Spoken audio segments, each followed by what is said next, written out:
Since the death of Abu Talib, Rasulullah sallallahu alayhi wa sallam lost what we call the political cover. He had some kind of protection that people were not really touching him personally until his uncle died. Then, that's it. He was left for ignorant people to really physically put their hands on him, sallallahu alayhi wa sallam. There was an instance in this year of sadness where Rasulullah sallallahu alayhi wa sallam, as usual, used to pray in front of the Kaaba. He used to go publicly pray. He was not hiding. He was praying, sallallahu alayhi wa sallam, reminding the mushrikeen of Quraysh of what his grandfather Ibrahim and also his son Ismail alayhi salam used to do. They had changed completely the ibadah. And Ibn Mas'ud is the narrator of this story, may Allah be pleased with him. He said, I saw Rasulullah sallallahu alayhi wa sallam praying at the house, at the Kaaba, and Abu Jahl and his gang were sitting making fun of the Prophet sallallahu alayhi wa sallam. Look at him what he's doing, look at him what he's doing. And then Abu Jahl had a devil idea. He had an idea from the devil, Shaitan la'anahullah. He said, I heard that so and so have slaughtered a camel. Who amongst you can go and bring the stomach of that camel? So some youth said, we will get it for you. They went and brought that stomach. He took it with his own hands. This is how a leader of Quraysh will behave, brothers. This is madness. Hatred. Hatred to a man who did nothing against them. Just he's a Muslim. He's trying to do the right thing. So he went with his own hands and he opened the big, huge stomach, and all the filthy stuff that was inside fell on Rasulullah sallallahu alaihi wasallam while he was in sujood. He did not raise. He did not feel any. He just kept his sujood. Sallallahu alaihi wasallam. And they exploded with laughter. They were laughing now.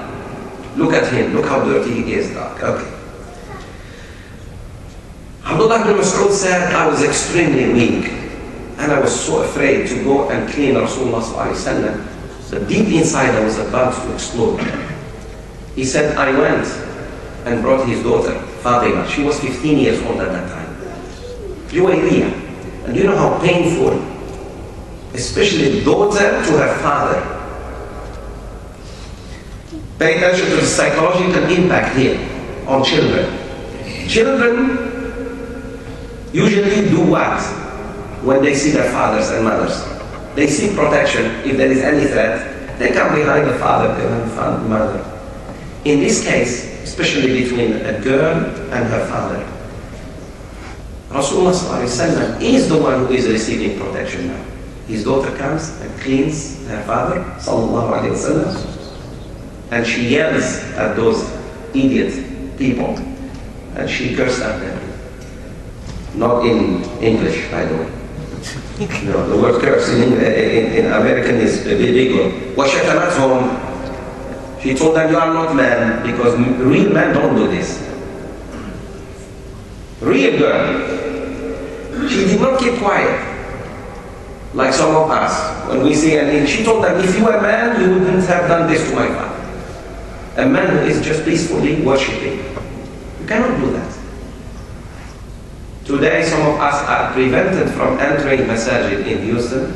The community is okay. It's okay. No problem, no big deal. فلما قضى رسول الله صلى الله عليه وسلم صلاته, when he completed his salat, what he did? He turned to who? To Allah. Dua. He used the strongest weapon ever in the history of mankind.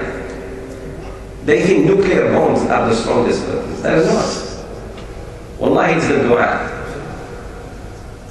Turn to Allah when you are wrong and really insist on Him with a pure heart, and you will see wonders, my friends. He turned to Allah and he asked Him 3 times. 3 times. Allahumma alayka bi Quraysh. Allahumma alayka bi Quraysh. Allahumma alayka bi Quraysh. Oh Allah, deal with Quraysh, oh Allah, deal with Quraysh, oh Allah, deal with Quraysh. When those people who were laughing and really falling on each other, Abu Jahl and his gang, heard that, they stopped the laughter because they know he's sincere. They know what type of this man, you don't mess up with this man. And they stopped at least the laughter. And then what they did, they kept looking at Rasulullah, what's next? The Prophet ﷺ made dua against 7 of them.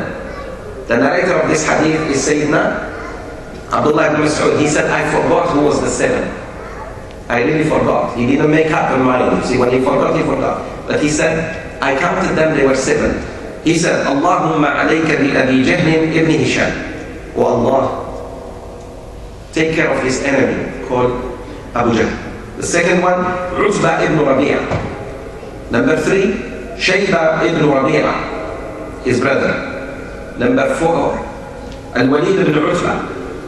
Number 5, Umayyah ibn Khalaf. Number 6, Uqba ibn Abi Mu'ayt. And number 7, he said, I forgot who was number 7. Abdullah ibn Mas'ud swears by Allah that he saw all of them killed in the Battle of Badr. And they were smelling like hell. They were stinking right after their killing, which is unusual. At least it takes, a day or 2 for the body to really start. He said instantly they started. And they were, the way they were actually gotten rid of, we cannot say they were buried, that they were, people could not even come near to their bodies to pick them and bury them. They just dig a hole and they push them with sticks, long sticks, push their bodies into that hole. In Badr. And Rasulullah stood up and he said, do you hear me? So the Sahaba said, Ya Rasulullah, you're talking to dead people. He said, by Allah, they hear me the same way you hear me. The only difference, they cannot speak to me the way you speak.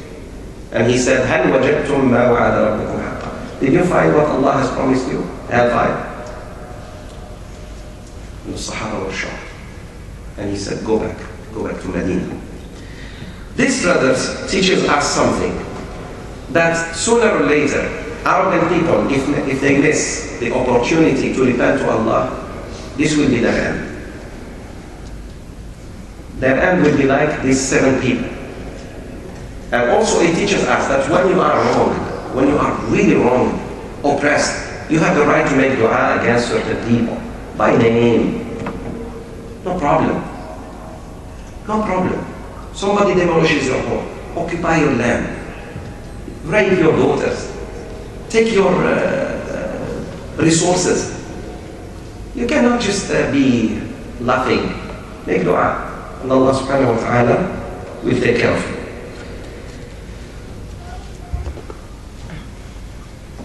We have 1 minute left for the dars, so I would say at the end, the psychological impact of Rasulullah sallallahu alaihi wasallam being seen by his daughter, who, you have to know that the daughter always seeks protection with her father.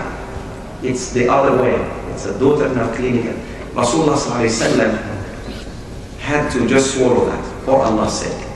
It doesn't mean he was not a man enough to defend himself, but he was not ordered yet. Later on, when we go to Medina and start seeing the physical, the mental, the spiritual power of Rasulullah sallallahu alaihi wasallam, you'll be amazed. You can bring 40 men, and Rasulullah sallallahu alaihi wasallam on the other side, he can really all beat them in one shot. Sallallahu alaihi wasallam. If 40 men pull the rope, and Rasulullah sallallahu alaihi wasallam pulls it, he will beat them. That's how powerful he was, alayhi salatu wasalam. But he was not commanded yet. Self-restraint, leadership by excellence. May Allah subhanahu wa ta'ala join us with Rasulullah alayhi salatu wasalam.